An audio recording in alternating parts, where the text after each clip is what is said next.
From the top of this 45-meter drop tower, my friends from the How Ridiculous YouTube channel are about to release a watermelon. Here we go.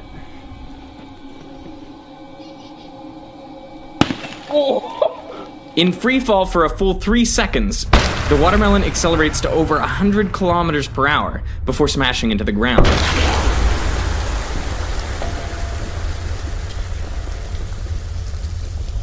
The results are predictable, but this was just a control for the actual experiment. Another watermelon was sprayed with a polymer coating. We'll come back to what this is and how it works. But for now, let's see how the coated watermelon fares in the drop test.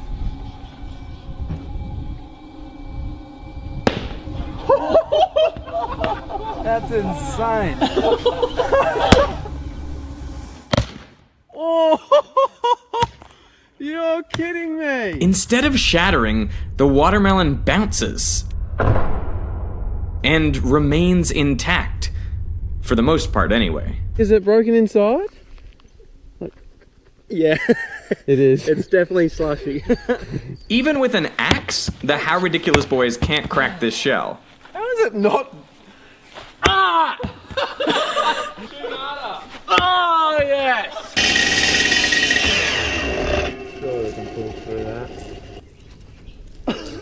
Oh, look, it's actually... Oh!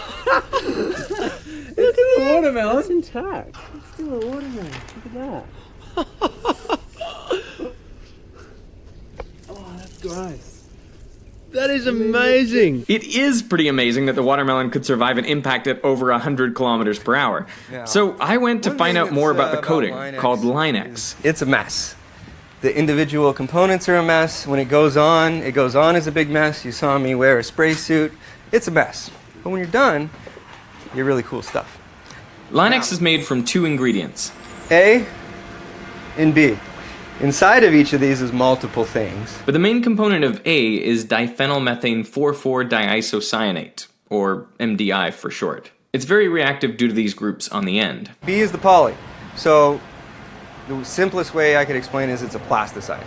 The main component of B is alpha-2-aminomethylethyl, omega-2-aminomethylethoxy, polyoxymethyl-1,2-ethanediol.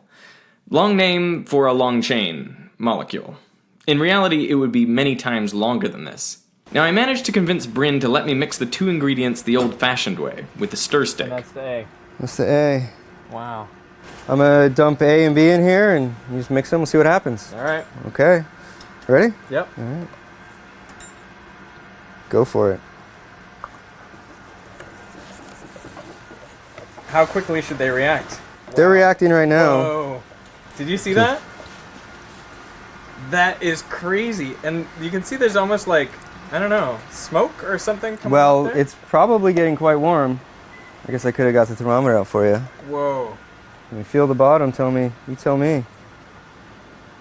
Yeah, that's very hot. It's like the bottom of a hot rib. Ooh, very hot. cup of Very coffee. hot. Yeah. What's happening here is the molecules of A and B are reacting to form long chains. Where they join, they form a urea group, so the substance is called a polyurea. The structure of these chains is responsible for the properties of the coating. So it's hard because it's made of a tangled mess of molecular threads, but flexible because these threads can be stretched out and then snapped back into place. Things you learn doing the reaction this way are that it's rapid, only taking seconds to react, and it's exothermic. A lot of heat is given off as these bonds form. But this ball of Line-X isn't really useful for much, so how do you mix A and B to form an effective coating? Put them really high pressure. Force them together in a really small space. High temperature, high pressure. Just ram them into each other. That essentially mixes them. And then they come out the end of the gun. So from the time they're separate components, they mix, out the gun, hit your target, fraction of a second. This is where the magic happens. Inside here. So you pull the trigger, out comes Line-X. We decided to Line-X a piece of paper to see how strong the coating is.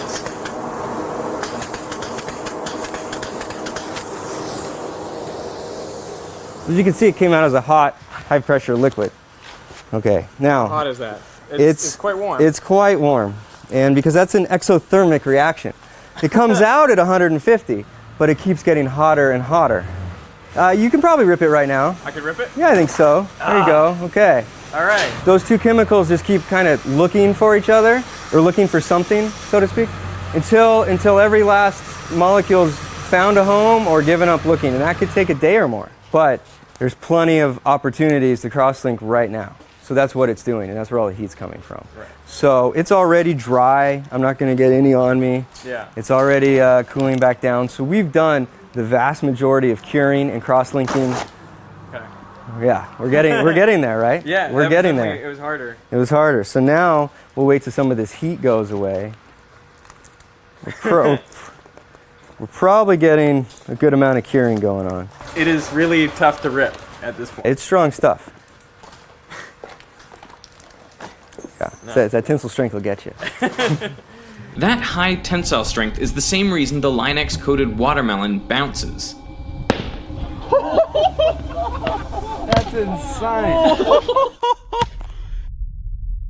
As it hits the ground, the contents of the watermelon are squeezed out sideways. But the tangle of polyurea molecules pull together, preventing the rind of the watermelon from deforming too much and breaking apart. So the watermelon bounces instead of smashing. This type of coating is now used in the walls of the Pentagon, preventing exterior explosions from launching shrapnel into the building, the main cause of injury from explosions. And it's used in bulletproof vests to contain bullet fragments that could cause serious injury. All of this is pretty incredible for a substance invented as a truck bedliner. Yeah, come on down, bring your entire vehicle, anything but your cat. We'll Line-X it. Massive thanks to the guys over at the How Ridiculous YouTube channel. You know, they're the ones that launched that basketball off the dam that is my most popular video, and they have been doing some incredible experiments like bowling ball versus axe. So go subscribe to their channel. Go do it right now.